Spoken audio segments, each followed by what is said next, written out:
గుజరాత్ను ఉలిక్కి పడేలా చేసిన సబర్మతి ఎక్స్ప్రెస్ ట్రాజెడీ. బోగీకి తలుపులు బిగించి పెట్రోల్ పోసి తగలబెట్టారంటూ అప్పట్లో ఒక వర్గం మీద పగబట్టి నరమేధం సృష్టించింది ఇంకో కమ్యూనిటీ. దేశ చరిత్ర మీద పడ్డ ఒక మాయని మరకగా మారి అత్యున్నత న్యాయస్థానాల దాకా సాగింది నాటి రాద్ధాంతం. సబర్మతి విషాదంతో స్పష్టమైన పోలికున్న సోమవారం నాటి ట్రైన్ ట్రాజెడీని మాత్రం ఏమని పిలుచుకుందాం? అన్నేసి ప్రాణాల్ని తోడుకెళ్లిన రైల్వే వాళ్ల నిలువెత్తు నిర్లక్ష్యాన్ని గురించి ఏ కోర్టుకెక్కి వాదించుకుందాం.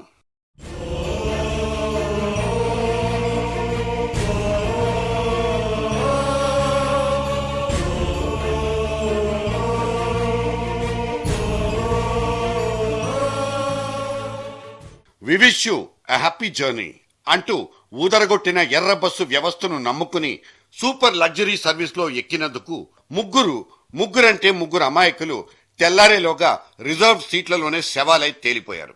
ఎవడో ఒక సైకోగాడంటూ వాడికి రోజుకో పేరు పెట్టుకుని స్పెషల్ పార్టీ పోలీసులతో తెగ వెతికించేస్తున్న మన అధికార యంత్రాంగాలు తమ రక్తంలో ఇంకిపోయిన నిర్లక్ష్యమనే రోగాన్ని మాత్రం తెలివిగా కప్పిపెట్టేస్తున్నారు.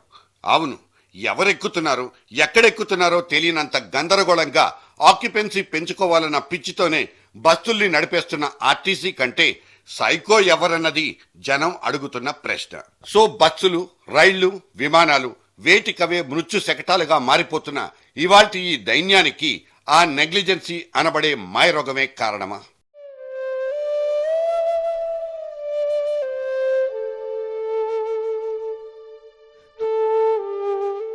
న్యూఢిల్లీ నుంచి చెన్నై వెళ్లాల్సిన తమిళనాడు ఎక్స్ప్రెస్ ఈసారి మాత్రం 50 దాకా బతుకుల్ని బుగ్గి చేసుకుంటూ దూసుకెళ్లింది.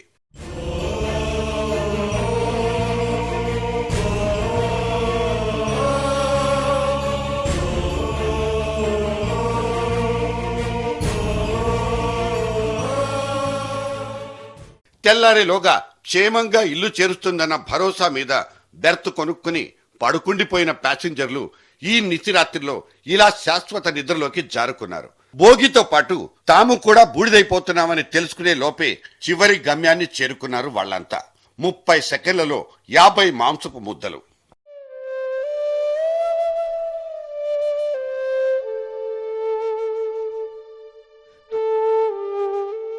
నిర్లక్ష్యం, ఈ ఒక్క లక్షణమే ఇన్నేసి ఘోర ప్రమాదాలకు మూల కారణం. మన దేశంలో గత 30 సంవత్సరాల్లో జరిగిన రైలు ప్రమాదాలని పరిశీలిస్తే మన రైల్వే ఉద్యోగుల నిర్లక్ష్యం ప్రస్ఫుటంగా కనిపిస్తుంది. సిగ్నలింగ్ నిర్లక్ష్యం, పట్టాలు తప్పడం, లెవెల్ క్రాసింగుల దగ్గర విచక్షణ లేకపోవడంతో పాటు రైల్లో జరిగిన అగ్ని ప్రమాదాలకు కూడా కారణాలుగా కనిపిస్తాయి. ఇవేవి ఎవరూ కావాలని పనిగట్టుకుని చేసిన పాతకాలు కావు.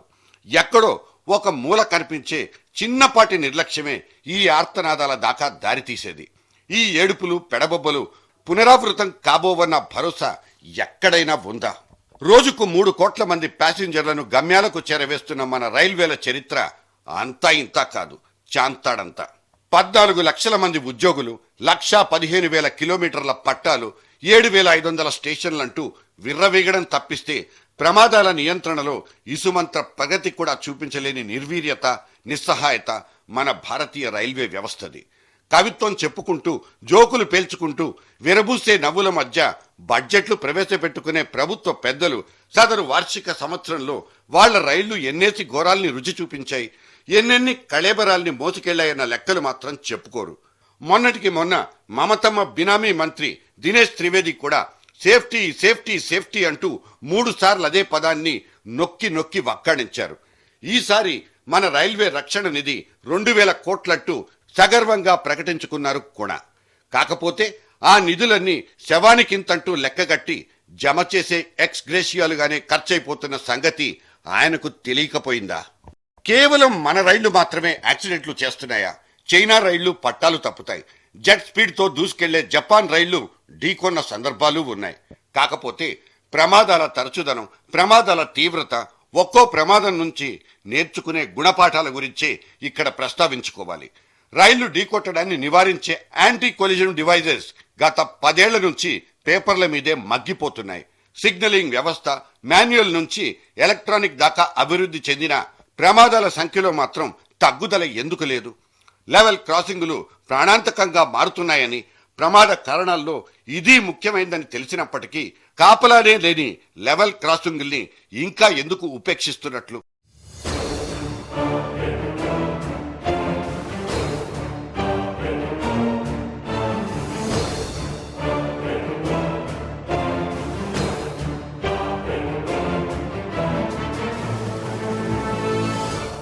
ఆదివారం నాడు నెల్లూరు దగ్గర ఘోరాన్నే తీసుకోండి. ఎలక్ట్రిక్ షార్ట్ సర్క్యూట్తోనే మంటలంటుకున్నట్లు ప్రాథమిక దర్యాప్తులో తేలిపోయింది. 2205 కిలోమీటర్ల జర్నీ చేయాల్సిన తమిళనాడు ఎక్స్ప్రెస్ లాంటి లాంగెస్ట్ సర్వీస్లో పీరియాడిక్ ఇన్స్పెక్షన్లను చాలా సీరియస్గా తీసుకోవాలి. ఒకవేళ క్రమం తప్పకుండా పర్యవేక్షణ జరిపినప్పటికీ ప్రమాదాన్ని నిలువరించలేకపోయారంటే ఆ విద్యుత్ పరికరాల్లోనే లోపం ఉన్నట్లు నిర్ధారించుకోవాలి. షార్ట్ అయ్యి కాగానే పవర్ స్విచ్ ఆఫ్ అయ్యేంత అత్యంత ఆధునిక పరికరాలు సిద్ధంగా ఉండే ఈ రోజుల్లో నాసిరకపు కొనుగోళ్లకే రైల్వేలు ప్రయారిటీనివ్వడాన్ని ఏ రకంగా భావించుకుందాం? దేశ రక్షణకు సంబంధించిన మిలిటరీ పరికరాల కొనుగోలులోనే భారీ కుంభకోణాల్ని భరించుకుంటున్న మన దేశం ఈ రైల్వే వ్యవస్థలో మాత్రం అవినీతి లేదని సమర్థించుకునే ప్రసక్తే లేదు. ఎలక్ట్రిక్ పరికరాల కొనుగోలులో ఎన్నేసి చేతుల్లో ఎంతేసి సొమ్ము తడిసిందో లెక్క తేలాల్సింది. ఇప్పుడున్న రైల్వేల్ని పూర్తి ప్రమాదరహితంగా ఆధునీకరించాలంటే అక్షరాల 5,60,000 కోట్లు కావాలంటూ మన మంత్రి గారే బడ్జెట్ స్పీచ్ లో చేతులెత్తేశారు. ఒకవేళ ఆ కరెన్సీ కొరతే ఈ ప్రమాదాలకు కారణమనుకుంటే రెవెన్యూ పెంచుకునే ఆలోచనలు ఏవైనా చేయొచ్చు. ₹1 కూడా ఛార్జీలు పెంచకుండా ఓటర్ల దగ్గర మంచి పేరు తెచ్చుకోవాలనే అధికార కూటమి తాపత్రయం కూడా ఈ ఘోరానికి ఇంకో మూల కారణం అంటే తప్ప. ఈసారి కూడా మాది మిగులు బడ్జెట్టేనంటూ డప్పా కొట్టుకునే సర్కార్ ఆ మిగిలిన రూపాయలతో ఏమేం ఘనకార్యాలు చేయగలుగుతున్నారో మాత్రం సెలవిచ్చింది లేనే లేదు. కనీసం ఏటా మిగిలిపోతున్న ఖాళీల్ని భర్తీ చేయడం మీద కూడా అంతులేని అలక్ష్యమే కనిపిస్తుంది. ఈ పరిణామం ఉన్న ఉద్యోగుల మీద పనిభారం పెంచడం, తద్వారా జరిగే ప్రమాదాలు, ప్యాసింజర్ల ప్రాణాలతో చెలగాటాలు, ఇది డేంజరస్ సీక్వెన్స్.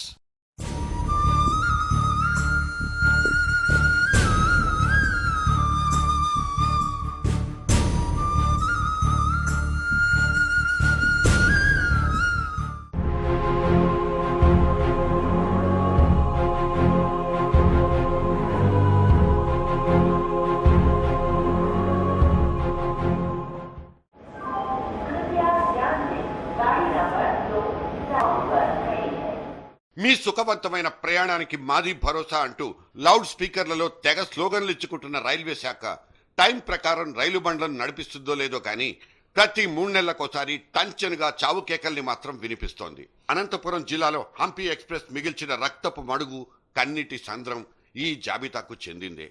ఛిద్రమైన 25 మృతదేహాలు, తీవ్ర గాయాలతో పచ్చి పుళ్లుగా మారిపోయిన 50 శరీరాలు, గుండెలవిసిపోయే గాఢమైన దృశ్యం.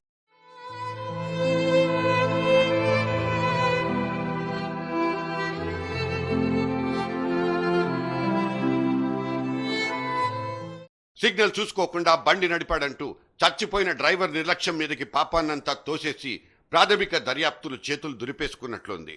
ఇలా మానవ తప్పిదం అనుకుని తప్పించుకు తిరగడం ఇది మొదటిసారి కాదు. వేలాది మంది గమ్యస్థానాలకు చేర్చాల్సిన రైళ్లను ఇంకా ఎన్నాళ్ళు ఇలా గుడ్డిగా నడవనివ్వాలి?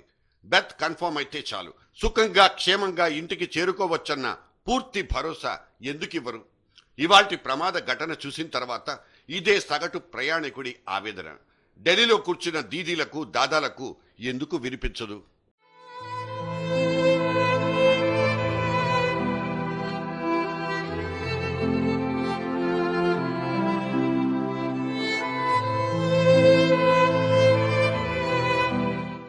తలుపులన్నీ గట్టిగా బిగించుకు పడుకునే ఏసీ బోగిల్లో సైతం దోపిడీలు, మానభంగాలు జరగవన్న భరోసా లేదు. మున్సిపాలిటీ కుక్కల బళ్లలో కుక్కినట్లు కెపాసిటీకి మించి పాసింజర్లను ఎక్కించుకుని ఊరేగే జనరల్ బోగిల్లో సైతం ఆడవాళ్ల మంగళసూత్రాలకు భద్రత లేదు. గుంటూరు దేటాక మధ్యలో చాలా చీకటిగా అడవిలాగా ఉన్నదండి. అక్కడ ఆ ట్రైన్ ఎవరో చైన్ లాగేశారని ఆపేశారట. ఈలోపు ఫస్ట్ నాదే దొంగలాడినట్టున్నాడు వాడు. లాగేసి కిటికీ నుంచి లాగేసి ఇలా పట్టుకున్నప్పటికల్లా వాడు చేయి పట్టుకున్నప్పటికల్లా వాడు పారిపోయాడు. ఒక్కడే ఉన్నాడు. పారిపోయాడంటే పరిగెట్టుకుని వెళ్ళిపోయాడు, నడుచుకొని వెళ్ళాడు. దొంగ అని నేను గేట్ వరకు వెళ్ళాను, తలుపు వరకు వెళ్ళాను. తలుపులన్నీ వేస్తున్నాయి. అక్కడ దగ్గరలో ఆర్పీఎఫ్ పోలీసులు ఎవరూ లేరు. వాళ్ళందరూ ఎస్టైన్లో ఇది జరిగిన 10 నిమిషాల తర్వాత వచ్చారు. రైళ్ల వ్యవస్థ షష్టి పూర్తి ముగించుకున్నా ఇప్పటికీ కాపలా లేని లెవెల్ క్రాసింగుల్ని వాటి దగ్గర మృతదేహాల్ని చూసుకోవాల్సిన దుస్థితి. 7 సంవత్సరాల తర్వాత పొరపాటు పడి కిలోమీటర్కు 2 పైసలు ఛార్జీ పెంచినందుకు సొంత పార్టీ మినిస్టర్నే ఈడ్చి పారేసిన మమతా మేడంకి టికెట్ కొన్న తర్వాత జరిగే ఈ దారుణాతి దారుణాలు ఎందుకు పట్టవు?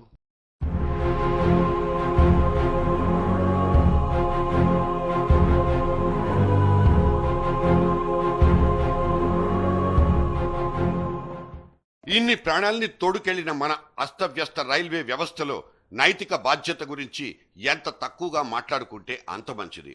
అసలు ఈ నైతిక బాధ్యత అనే మాటకున్న మీనింగే మారిపోయింది. 10th పేపర్ లీక్ అయినందుకు ఏకంగా విద్యామంత్రికే 0 మార్కులేసి ఇంటికి సాగనంపిన ఎన్టీఆర్ శకం ఇప్పటికీ గుర్తుంది. 2 వరుస ట్రైన్ యాక్సిడెంట్లకు చెలించి కేబినెట్ నుంచి తప్పుకున్న లాల్ బహదూర్ శాస్త్రి రోజులు ఇప్పుడు ఆపాత మధురాలే. అంతకు మించి సదరు జ్ఞాపకాల నుంచి స్ఫూర్తి పొందడానికి ఇవాల్టి పొలిటీషియన్లకు కనీసం ఓపికైనా ఉందా? నిర్లక్ష్యాలు, నిట్టూర్పులే తప్ప ఇక్కడ నైతిక బాధ్యతలకు చోటే లేదు. కంపల్సరీ అనుకుంటే ఒకసారి వచ్చి పరామర్శించిపోతారు. శవాల్ని లెక్క పెట్టుకు వెళ్లి 1,00,000-1,50,000 పరిహారం పంపిస్తారు. పెనుగొండ ప్రమాద స్థలంలో కనిపించిన వీఐపీల తాకిడి చూస్తే ఇలాగే అనిపిస్తుంది.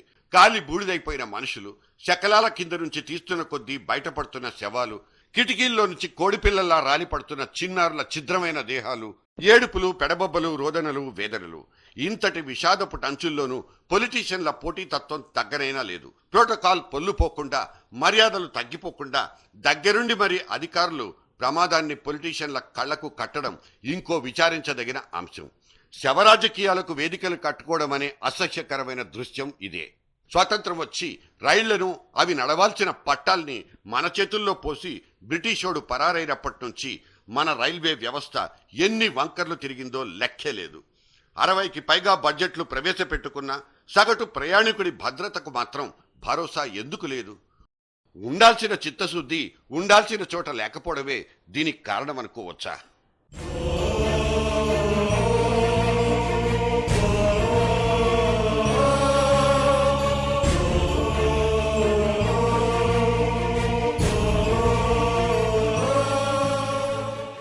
నిన్న కాలి బూడిదైపోయిన ప్యాసింజర్లకు ఒక్కొక్కరికి 5 లక్షల చొప్పున చెక్కులిచ్చి సాగనంపే ఏర్పాట్లు కూడా షురూ అయిపోయాయి. ఇలా నష్టపరిహారాలకి ఏటా 100 కోట్ల పైనే తగలేస్తున్నారు. అదేదో సాంకేతిక కారణాన్ని సాకుగా చూపి ప్యాసింజర్ ఇన్సూరెన్స్ సిస్టమ్ ను అటకెక్కించడం వల్లే ప్రతి యాక్సిడెంట్ కు ఇలా ఎక్సెట్రా బాధుడు తప్పడం లేదు. ఇదేవీ రైల్వే మంత్రి జేబుల్లోంచి రాలిపడేది కాదు. మనం కొనుక్కున్న టికెట్ చిల్లర డబ్బుల నుంచే ఈ ఎక్స్గ్రేషియాలు తీయాలి. సో లైన్మెన్ తో మొదలు పెడితే జనరల్ మేనేజర్ దాకా, డ్రైవర్ దగ్గర నుంచి మినిస్టర్ దాకా అంతటా అందరిది ఒకటే రోగం: నిర్లక్ష్యం, నిర్లక్ష్యం, నిర్లక్ష్యం.